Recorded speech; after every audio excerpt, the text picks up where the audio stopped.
Hello, folks. This is Race Matters, and I'm the host, Eddie Carson, and you're listening to Joppa Radio 96.3, Newburyport, Massachusetts. And like we do every week, we delve into the nomenclature, thinking about elements of race, class, gender, culture, and things that some people perceive that may divide us, but yet really creating the conversation about matters that'll pull us into the fold and unite us as you come here to listen, to engage with thoughtful guests, thoughtful conversations, thoughtful content that's going to make us even better human beings moving forward. So we're happy that you are here. As I am every episode, I'm excited about my guests, my friends.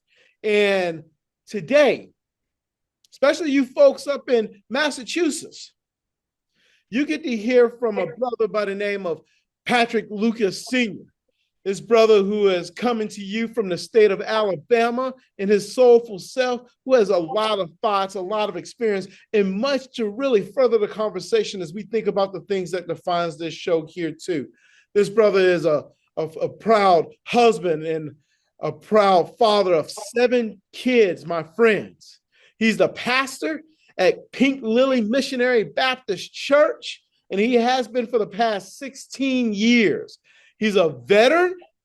He fought in Desert Storm, and now he is medically retired from the Alabama Department of Corrections after 15 years.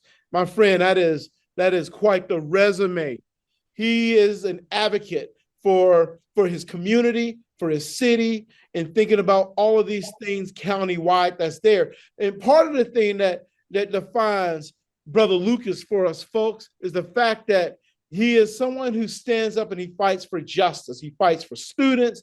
He thinks about the local school systems, think about his neighbors. He thinks about all the things that are needed in order for us to contribute to this community spirit as well. He was most recently voted chair of the Alabama Democratic Party in Autauga County, Alabama. And that brother, he believes in fighting for equality, justice, and fairness, and all the things that we like to delve into. Right. My friend, Patrick, welcome to Race Matters. How you doing? Thank you for that warm introduction, and I'm doing well.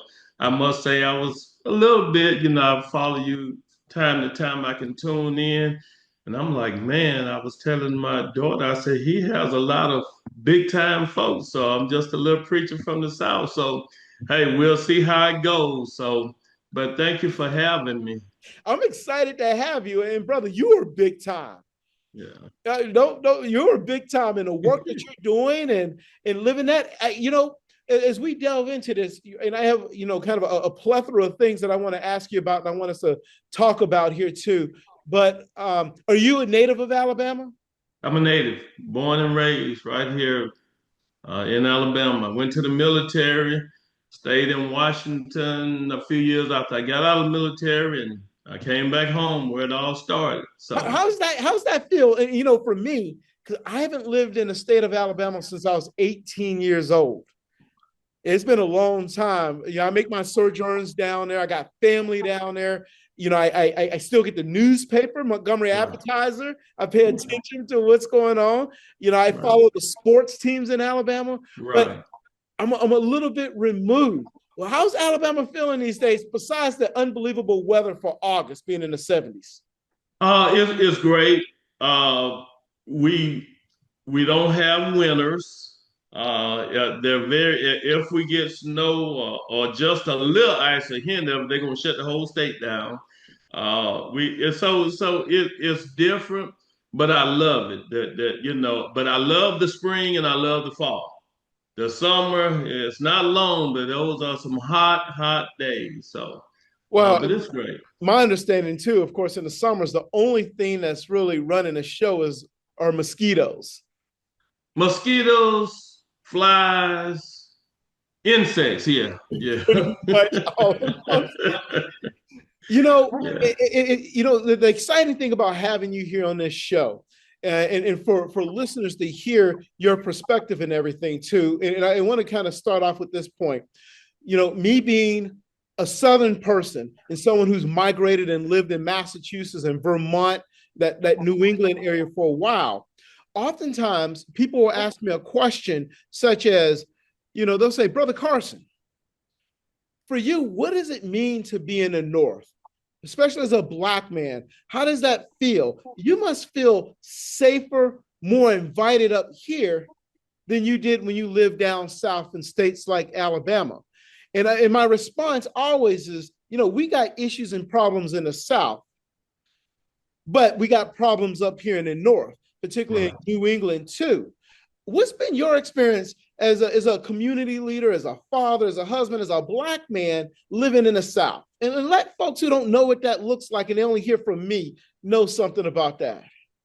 It's different. Because I've been in the military, I've traveled around different places, even up out in Seattle where I was for a while. It's a different stigma. We're programmed to say yes, ma'am, no, ma'am, yes, sir, no, sir. And when I meet people's families and relatives from the area, the first thing they say, you must be from Alabama, Georgia. Why? Because of yes, ma'am, no, no, ma'am. And so, but as a Black man, and we're still, I know they say Jim Crow era is gone, but it's alive and well. Because what I tell people, Jim Crow has some children. And because he's had some children, they've had some children, they have some children, it's still good. And the conversations we have at having 7 kids, I have 3 Black young men. I get into it sometimes with some of my Caucasian sisters and brothers. They don't grasp it. And one of the things is my conversation with my sons is different from your conversation with your sons because I have to teach them when the police stop. Yes, sir. No, sir. You just be humble. I don't care what they call you. They can call you snake, dog, cow. You just say yes, sir. Get home and we'll deal with it. And me being a family man, I love my family. So sometimes when I'm out there and I'm out there on the battlefield, I have to put in mind my family because you do what you want to me. But most folk, what are they gonna do? They're gonna target your wife, they're gonna target your kids, they're gonna target. So all those things have to be go into play, even when I'm out and I'm being boisterous and get these looks and get these. Sometimes I look at their faces and I can see if this was the 1960s or fifth, I have him hanging from a tree. You know what I'm saying? But those things don't intimidate me. I just could be more concerned about my family. But it's a day-to-day thing. I demand respect because I give it. You understand what I'm saying? So I don't look at you as superior. I don't look at myself as inferior to you. I look at you as a man, regardless of what you think or how you feel about me. I'm still a man, and so. But we have a lot of challenges here. And one of the main things, me being a pastor, me being a leader in the community, you get that, well, you're supposed to be a pastor. Why? Because I'm calling your mess out. I'm not a pastor. Because I'm holding you accountable. So that makes me a bad pastor. Well, why do they say that? Because there are not many Black pastors in this area who stands up for us. So. Oh, I love that. It's interesting you delved into that, particularly thinking about the way people see you as this community leader and they have certain levels of expectations and everything too.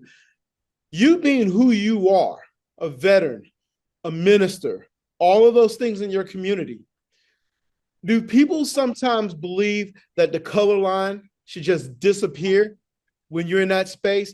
Right? Patrick, you're not a Black man. You're a brother of Jesus. And that's how we have to think about it. And let's just put all that racial stuff and racial identity and that history to the past and let's look forward. Or is it one of those things where you're constantly reminded of that? Or maybe it's a combination of both, my friend. Help me out. Sometimes it's a combination of both. But I've been privileged the last couple of months. because one of the things I said, I fight for our kids, period, white or black. It doesn't matter because in my side, right is right, wrong is wrong. I don't care what color you are. If you're right, I'll stand with you and for you. If you're wrong, I'm not. So that's the easy thing for me. But these past couple of months, and I think I shared with you in one of the conversations we've had, I am in a very unique position because standing up where there were some whites who said, "Oh, that's all he do. Mm, He always bring up the race issue." Well, people tend to. It's always been about race. It will always be about race. I mean, you can not want to talk about it, but that's not going to make it go away.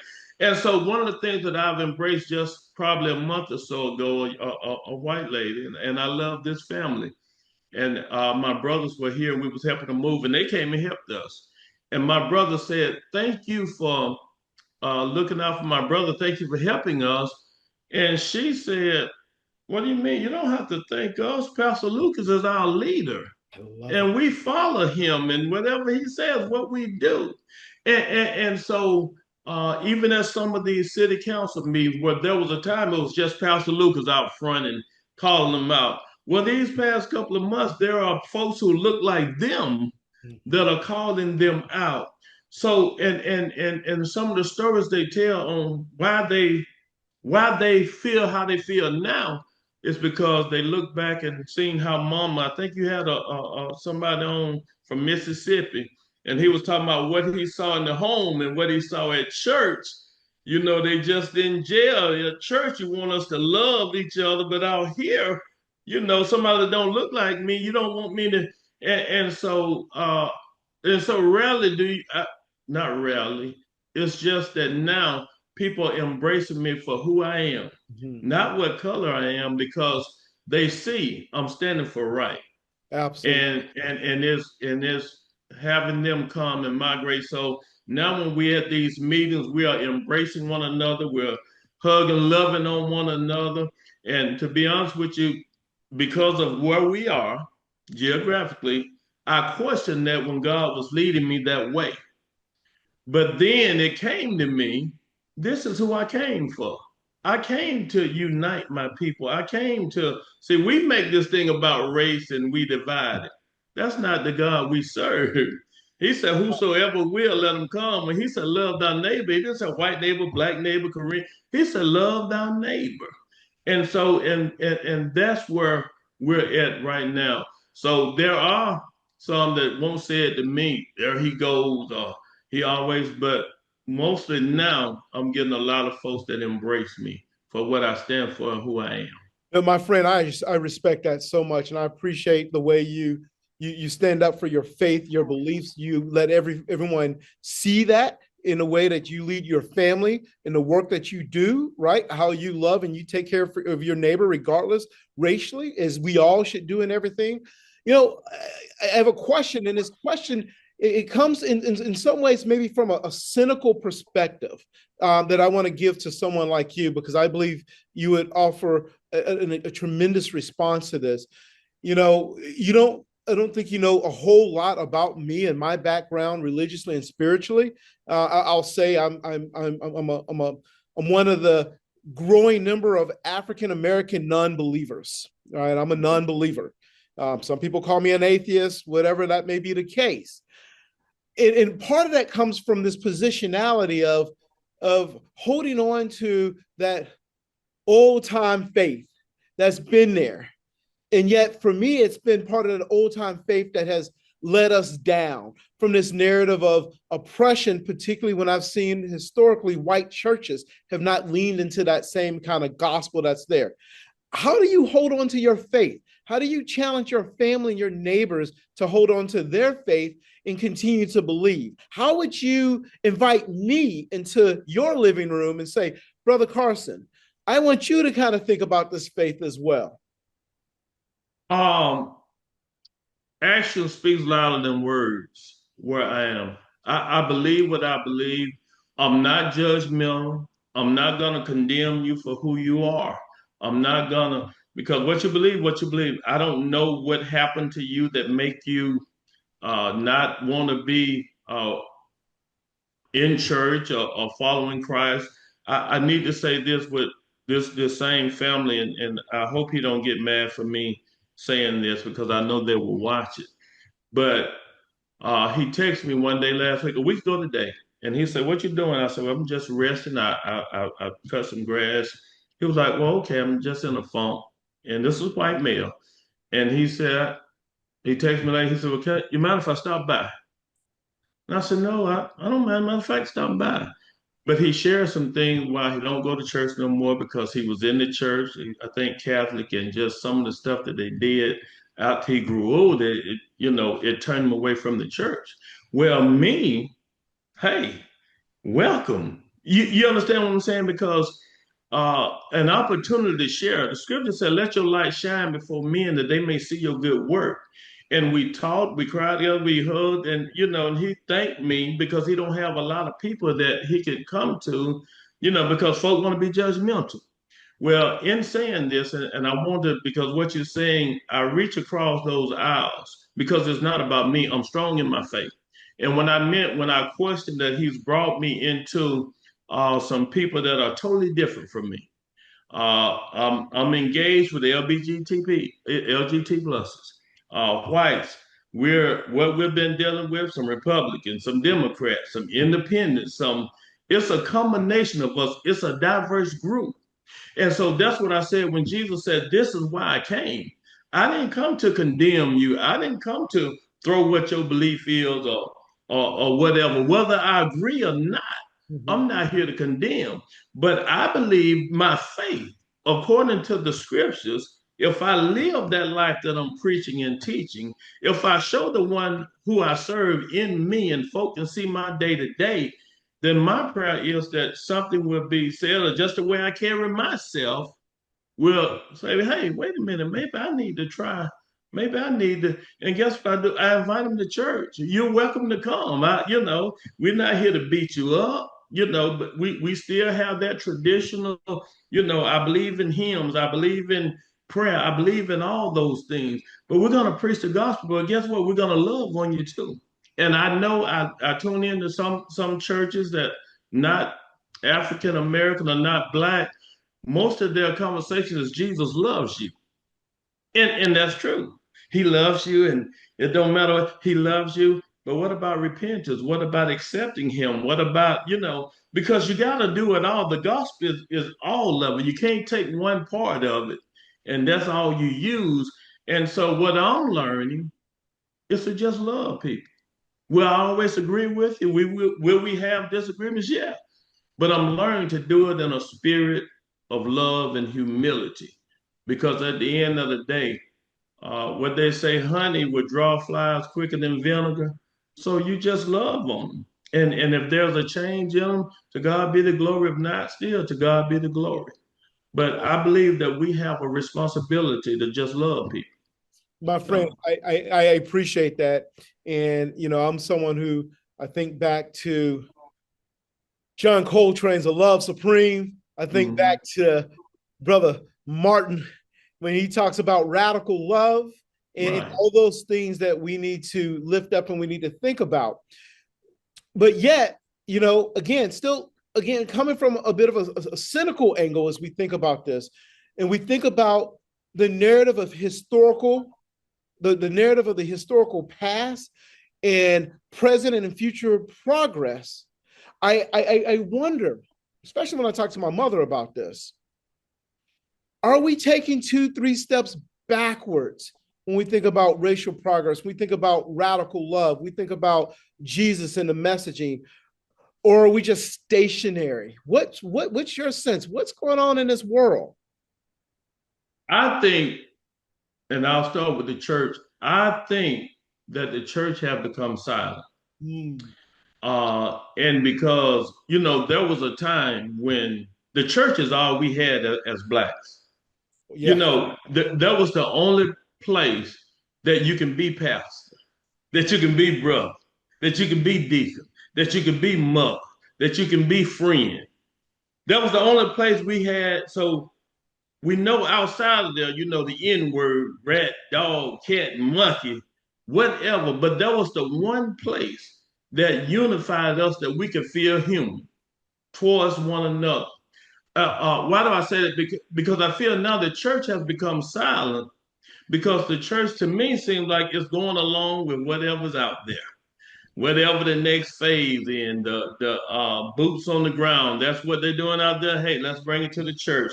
Hey, the club lights, the red light, the spotlights, let's bring it to the church. And the church has said, well, you know what?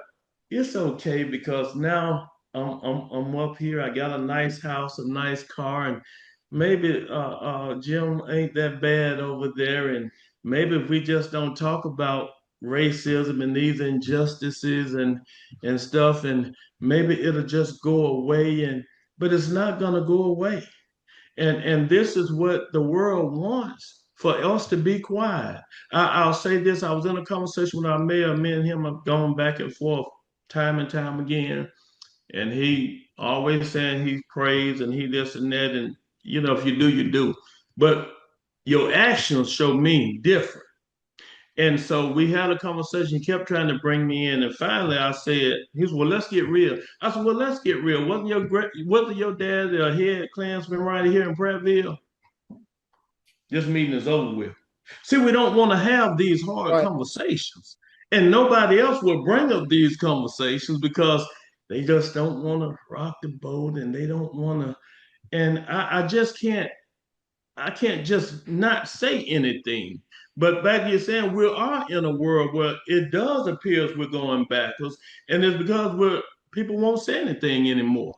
One thing about and right here in Prattville is historic, and you from Montgomery, so you remember the Dr. King and everything he did. But there were some folks in this small city, Miss Sally Mae Hatnock and some others, didn't have what we have now, but they were about equality.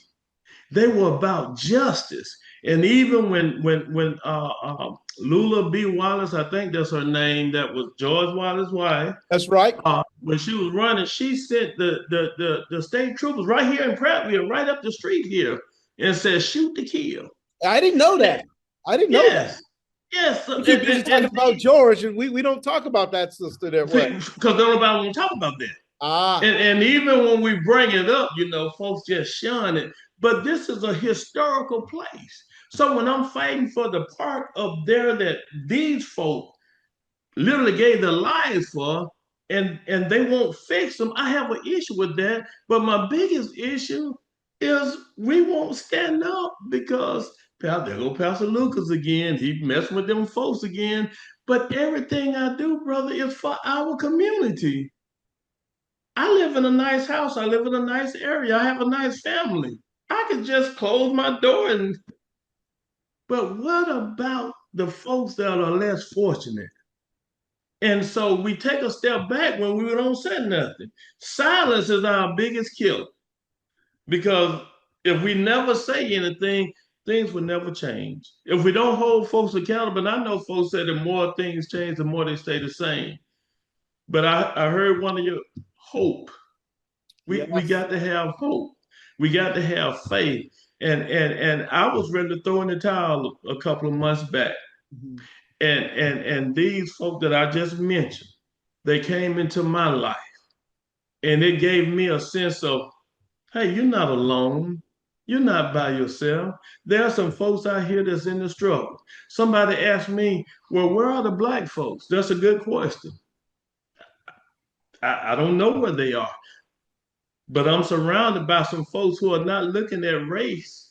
They're looking about standing up for rights, equality. We were out, we voted yesterday. Most of us was out in the sun like we were running for that position Wow. because there were some things at stake and we were taking each other water and taking turns and doing all this. Didn't have but maybe one or two blacks, but everybody else was white. And we're trying to keep justice and equality and put folks in office who cares. So when you ask where are the black folks, I don't know. I just know we got some folks out here that want to work, and that's what we're doing. I appreciate hearing that, my friend. You know, and you said something that kind of registered a thought in my mind. I was thinking back to a previous guest I had on this show, Professor Anthony Penn at Rice University. He's in a religious studies department. And I don't know if if Anthony and I had this conversation off air or on air, but one of the things I was curious about from him is he's thinking on, you know, what's happened to churches? What's happened to the Black churches as we move forward? You know, it's interesting because he's a non-believer who studies this. Brother, you're a brilliant believer who lives a life of this, and yet y'all are saying the exact same thing about this absence that's there. And you know, and all of this brings me to this community question here. And I'm going to raise my hand, my friend, and I'm going to tell you, you know, I don't live there. I'm ignorant. Right? I know my mama lives in Montgomery, Alabama. I know what she tells me. But when I lived in Montgomery, Prattville was kind of like this country town. It's just this country town up around Millbrook. I got to be honest with you, my friend. I couldn't tell you the difference between Millbrook and Prattville back in the days when I lived in the state of Alabama. Right. Now, Prattville is this bustling place because at one point you had what we call white flight. The white folks were running from Montgomery to get away from us, get away from Montgomery. What I'm hearing now is that the Black folks are running from Montgomery to get away from us too. What's going on? Help me understand this. You got white flight, you got Black flight, you got a whole flight going on. And the thing about it, Prattville has grown, and they call it the preferred community, even though I question it a lot of times. Montgomery, Blacks are coming from Montgomery trying to get away. Guess what? Blacks are coming from Selma. They all are migrating right here in Prattville. And to me, it still goes back to the church. Because and people say, well, households are broken up to help. You're right. But you also got to remember, mama is trying to raise kids by herself. Mama is doing the best she can. She got to be at work, Junior, Jumbo, them out doing whatever. So where does the church come in?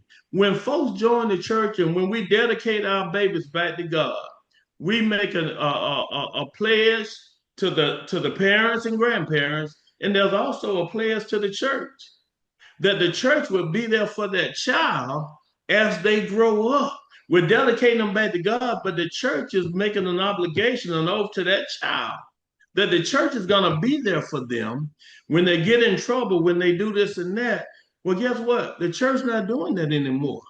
The church is leaving it on the mom. Now, my issues with this, because I fight for a lot of folk. Yes. And people call me to help them, and they're sitting under a pastor. You hear what I'm saying? So why don't you call your pastor to get him to come and help you deal with whatever? Well, my pastor don't do that type of stuff. So what do you mean? You're in trouble. Your child is in trouble. Your pastor is supposed to be the shepherd. Your pastor need to be coming to see about you and your children. And so that's that. The church is absent in all of this because coming up, the neighbors could spank your child or discipline them or whatever the case may be. You better not say nothing about a child now, church or not. They're going to take their dress off and they're going to be ready to fight. And so what are we teaching in the church then? And so the church, to me, in a lot of settings, have become an entertainment center.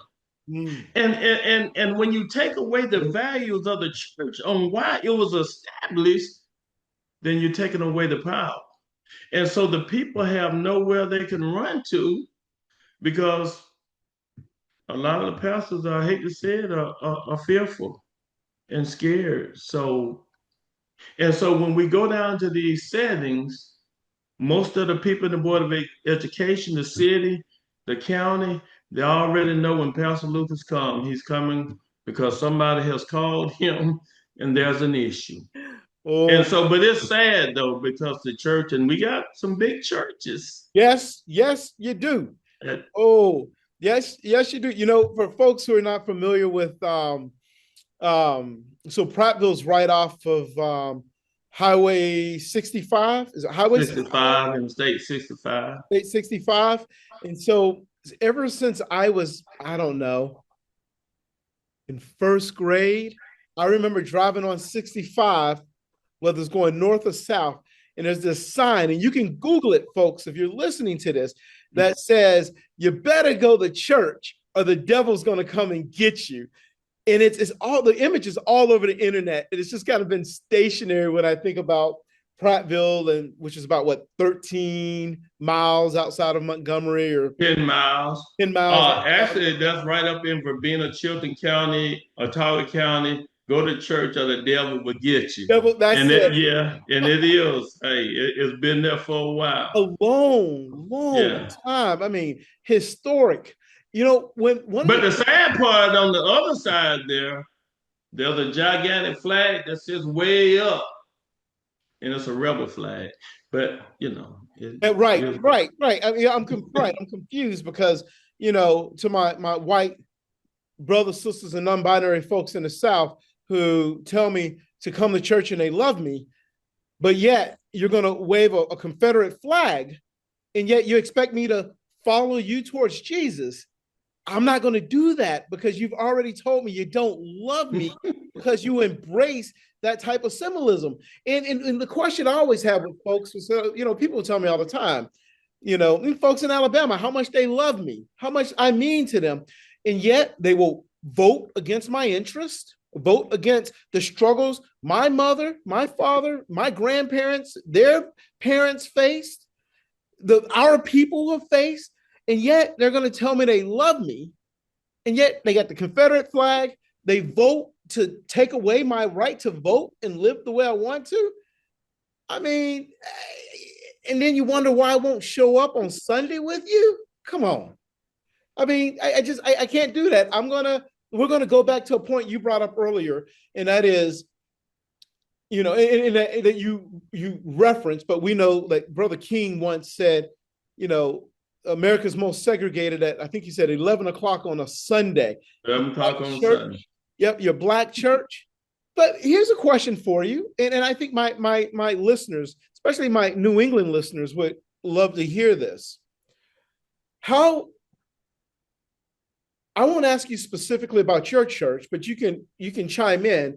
But do the black churches and the white churches in the South, are they receptive to queer folks, LGBTQ folks? If I walked on Sunday and said, as a Christian, my boyfriend and I, we're going to come and we're going to sit in a pew because we love Jesus, will the churches accept us as gay Christians? Or do the churches got a lot of work to do? Yes and no. Why do I say yes and no? There are groups, black and white churches, that believe biblically that that's an abomination. So, and you can't come in here like that. Mm. Me, on the other hand, the Bible said, "Whosoever will, let them come." I go back to the reference that Jesus said, "This is why I came." When the disciples were questioning him going into the house of the publican and the tax collectors and all that, this is why he came. So we open our doors to them all because they need to hear the word. If they get converted, great. If they don't, but I'm not gonna, as soon as they come in, my whole sermon is gonna talk about homosexuality. No, that's not, we're gonna still preach whatever he's put on our heart. We're gonna still, as a matter of fact, we've had that, and a young man came to me and he asked me about it. Do I feel that he will go to hell? Now, I can't send nobody to hell. I can't send nobody to hell. What I did do was show him what the scripture said. And he respected that. I didn't beat him up. I didn't, because I want you to come. Mm-hmm. Because guess what? Homosexuality is not the only sin. Lying, fornicating, uh, gluttony. There are so many, but a lot of times we want to pinpoint one. That's why I have a problem when you said they go against what we believe. They'll go against the homosexual, but they won't go against their racist actions. Oh, right, because they'll go against this, but they won't. We had a person, they had a pro-life. Oh, we pro-life down here. Go ahead, Doc.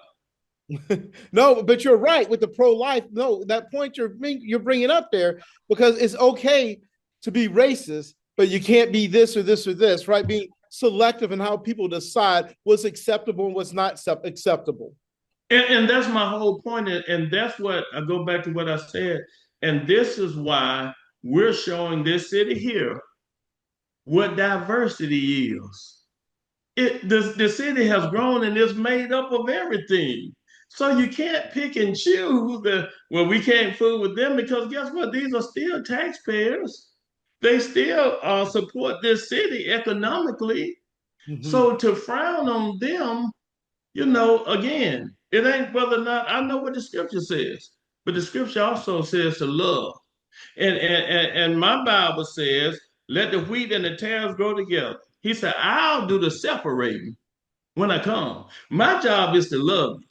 I love it. And in loving you, I still gotta tell you the truth now, because if you ask me, I'm gonna tell you, I'm not gonna sugarcoat it so you don't speak to me no more, because that don't bother me. But the Well, truth. and I think people would understand that in a various perspective. I'm someone who has a lot of trans friends, a lot of gay friends. That's part of my community. I'm someone who doesn't believe like being gay is not a sin in my world at all. Even if I've done my own religious studies, and when I looked at what Jesus said, I can't find anything that brother said about this. And people may disagree with me on those things, but I come from this world that's so inclusive that folks will point to me and they'll say, well, Eddie, that's part of your sin. I'm like, no, that's not my sin.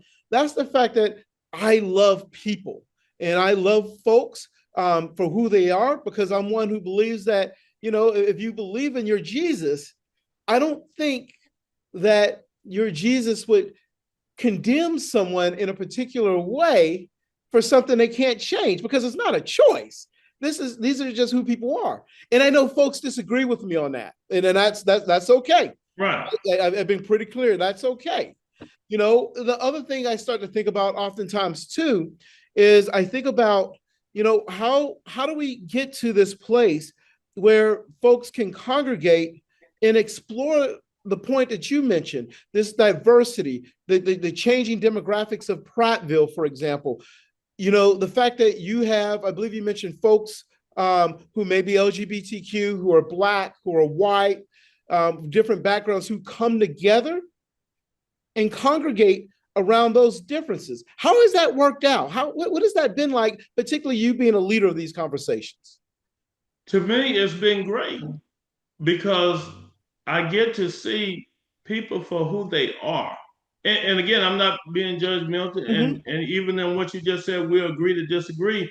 But I'm not here Oh, yeah, to you understand what I'm saying? absolutely, But absolutely. but this is one of the issues we have here. If I disagree with you, I hate you. Mm, Wait a minute, that's that. I mean, now I had this conversation many times, brother. I just don't agree with you. I don't hate you. right. Me and my wife have disagreement, but we're not about to get a divorce because why did you put the shoe over there and I want it over there? I mean, come on now. And so being able to have, and I've mentioned this to the mayor and the chief, these are some of the conversations that we need to have. Yes, Sometimes just get to know people for who they are, I love and it. then just accept them for who they are. And we're planning on doing a live of a whole diverse. I don't know if we're gonna do 6 or 10 people, but we're gonna do it live and just talk, just talk. But we want folks to see that you can sit down with somebody that's different than you, that have different beliefs, and just sit down and talk. Because even if you don't, even after you get up from talking to them and you still don't agree with them, guess what? But you've got an opportunity to just hear their side and what they think. Well, And let me those are say, some of the things that we're looking forward to. no, and I appreciate that, and that's what I try to do with this podcast and the conversations that I lead. Right, there are a lot of folks who don't agree with me on a lot of things, and that's okay. But I do ask folks not to hate me because of my identity, but to hear me out, and for us to hear folks out in different ways too. And I do want to say this, my friend. But when y'all have these conversations, right? Send me an email. You got my number. You send me a text and say, brother, why don't you, if this can work out, why don't you come join us? You'd be surprised at the spaces and the places that I show up in. I'm allergic to the word no.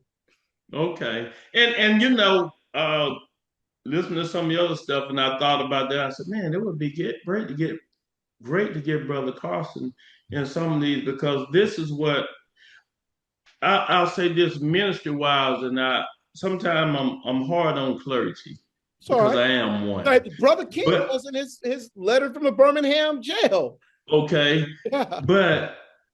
but it also showing me, and somebody I can't remember who said it, but they said, brother, God is elevating you. You're not better than them. God is just taking you to an assignment that they can't go with you. Yeah. It's not that they're less, it's not that they're, but where he's taking you, and they don't even understand. And I got brothers in ministry that I've known all my life since first grade. We agree on a lot of stuff, but where I'm at now, they don't come and get in this fight with me. They don't come, and they know what I do, Right. but they would not come. And I tell them, you don't even have to speak at the meeting. I do the talk, just come. They don't show up. You understand what I'm saying? Oh, So absolutely. and so my thing is to reach outside of where we at. Because when I think about Dr. King, and he had whites with him, he had Jews with him, there were folks that wasn't from here came here for the fight. Some even lost their lives for the fight. You, Yes. you understand what I'm saying? So when folks said, what the black folks said, and Dr. King was around, he was a pastor preacher, he was surrounded by them. But there were still folks from up north that came down here to get in the fight with him. So I'm just in it. I'm in it, and I'm serious about it. As I said, you stated we're gonna agree, but we shouldn't stop talking to each other Well, because we just don't agree. no, and my friend, that is not going to happen. I'm not going to let that happen. No, I'm saying in general. I'm Yeah, saying no, in I know, general. But absolutely. I've had some folks here, preachers, black and white. Look, man, I can't fool with Luke. Or they'll tell their folks, you don't need to fool with Luke because he on that stuff. I'm on that stuff. What, standing up for us? But you know what? I'm guilty. I'm guilty because I'm gonna stand up for us, and I'm not afraid to stand before anybody. I don't care what color you are, and tell you how I feel, what's on my mind. We was in a meeting a few years back, and where I met out in the rural area, they would do all the roads around there. Just how I got into this in 2017, because I never saw myself in this, and that's when I left the corrections. And I went down and I said, why y'all paved this road? You know, y'all paved all the roads that don't really need it in my book. We just don't have the money for it. Yeah, but you're doing all this. So the man told me, he was like, I don't care how many times that preacher come down here. We're not paving that road. Mm. And so I began to fight. I called it racism. I called it discrimination. And one night I was down there. I said, you're a racist. You're a racist. You're a racist. And there was an older white lady. I said, you just don't know no better. Somebody said, did the pastor call them racist? I said, yep. But guess what?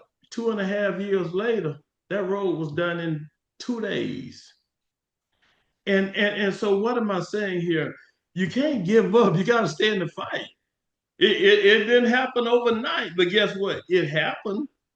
And that's where we lose track. If it don't happen right now, I'm just gonna forget. No, I'm not gonna forget about it. I can't just walk away. So Man, my friend, I love that description and thinking about that trajectory, that journey is how we continue to do this.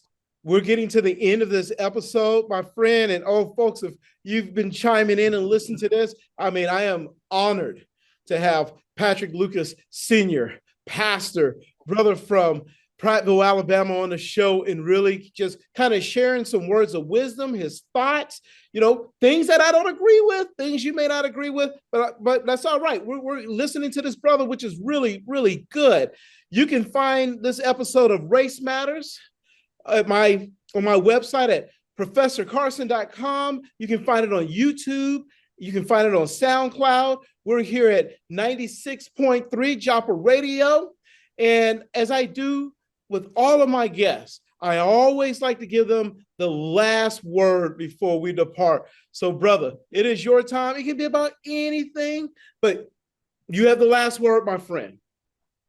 Well, thanks again for having me, brother. I mean, this has been an awesome experience, and time goes fast when you, as my wife said, when you like to talk, and then good conversation, and so I just appreciate you giving us the opportunity, reaching out to us, and I totally enjoyed this conversation, and I pray something was said that maybe somebody would grasp hold to, or maybe they don't. But I still just thank you from the bottom of my heart, from this little city in Alabama called Prattville.